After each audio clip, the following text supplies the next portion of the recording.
दोस्तों, क्या हुआ जब सुभाष चंद्र बोस ने भारत से बाहर बैठकर अपने देश की आजादी की नींव रखी। एक अनसुनी लेकिन सच्ची कहानी।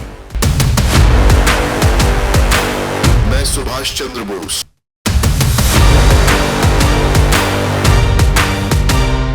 दोस्तों, अगर हम इतिहास में पीछे जाकर देखें तो हमें पता चलता है कि भारत में आज़ादी की एक लड़ाई ऐसी भी थी जो ना तो दिल्ली की सड़कों पे लड़ी गई और ना ही जेल की सलाखों के पीछे।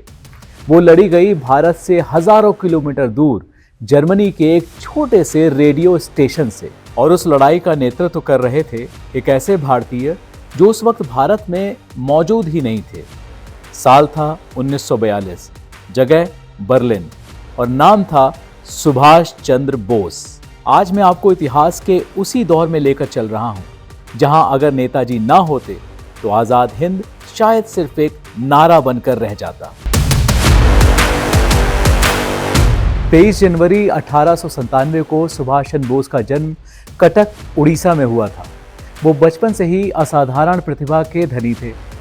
आपको बताऊं कि उन्होंने 1919 में लंदन में इंडियन सिविल सर्विस यानी ICS की परीक्षा पास कर ली थी। ध्यान देने योग्य बात यह है कि उस समय ICS यानी इंडियन सिविल सर्विस ब्रिटिश साम्राज्य की सबसे ताकतवर नौकरी मानी जाती थी। जब सुभाष चंद्र बोस का नौकरी ज्वाइन करने का समय आया तो उन्होंने इस्तीफा दे दिया और ये कहा कि मैं ब्रिटिश सरकार की सेवा नहीं कर सकता, और ये कह के वो भारत आ गए। दोस्तों, आपको बताऊं कि यहीं से उस विचारधारा की शुरुआत हुई जो आगे चलकर गांधी जी के रास्ते से अलग हो गई। ब्रिटिश सरकार ये समझ चुकी थी कि यह व्यक्ति उनके लिए खतरा बन चुका है। 1940-41 के दौरान उन्हें कलकत्ता में उन्हीं के घर में नजरबंद कर दिया गया था। जगह थी एल्गिन रोड, कलकत्ता। लेकिन 16 जनवरी 1941 की रात इतिहास ने करवट ली। सुभाष चंद्र बोस पठानी भेष में मोहम्मद जियाउद्दीन नाम अपनाकर वहां से निकल गए। उनका रास्ता था कोलकाता, गोमो, पेशावर, काबुल, मॉस्को और अंततः बर्लिन। यह सिर्फ एक फरार होना नहीं था, यह भारत की आजादी को अंतर्राष्ट्रीय मंच पर ले जाने की शुरुआत थी। 1942 में बर्लिन पहुंचकर नेताजी सुभाष चंद्र बोस ने वो कदम उठाया जिसने ब्रिटिश सरकार की नींदें उड़ा दी। उन्होंने शुरू किया आजाद हिंद रेडियो। हर रात हिंदी, उर्दू, बंगाली में वो भारतवासियों को संबोधित करते थे। तुम मुझे खून दो, मैं तुम्हें आजादी दूंगा। भारत में ये भाषण चोरी छुपे सुने जाते थे।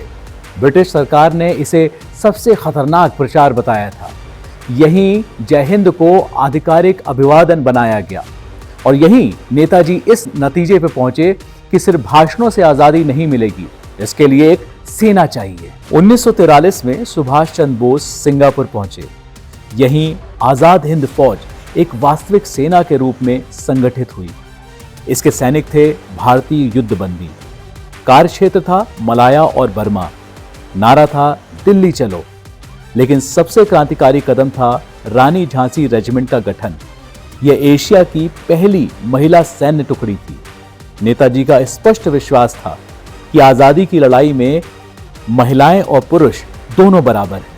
1940-45 के दौरान आजाद हिंद फौज इम्फाल और कोहिमा की तरफ बढ़ी। सैन्य दृष्टि से यह अभियान सफल नहीं हो पाया, लेकिन इसका प्रभाव दूरगामी साबित हुआ। INA ट्रायल के बाद ब्रिटिश भारतीय सेना में विद्रोह की भावना फैल गई। 1946 का रॉयल इंडियन नेवी विद्रोह इसी का परिणाम था। यहीं ब्रिटिश सरकार को एहसास हुआ कि भारत पर उनका नियंत्रण अब टूट रहा है।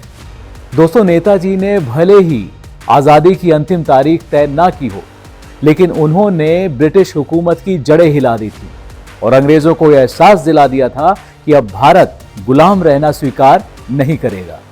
दोस्तों, सुभाष चंद्र बोस सिर्फ नेता नहीं थे, वो एक बहुत बड़े रणनीतिकार थे जिन्होंने भारत की आजादी को अंतर्राष्ट्रीय संघर्ष का मुद्दा बनाया, और ऐसा करने वाले वो पहले भारतीय थे। जय हिंद ये नारा सिर्फ नारा नहीं था, ये नारा ऐसा नारा था जो बर्लिन के रेडियो से चलकर हिंदुस्तानियों के दिलों तक पहुंचा।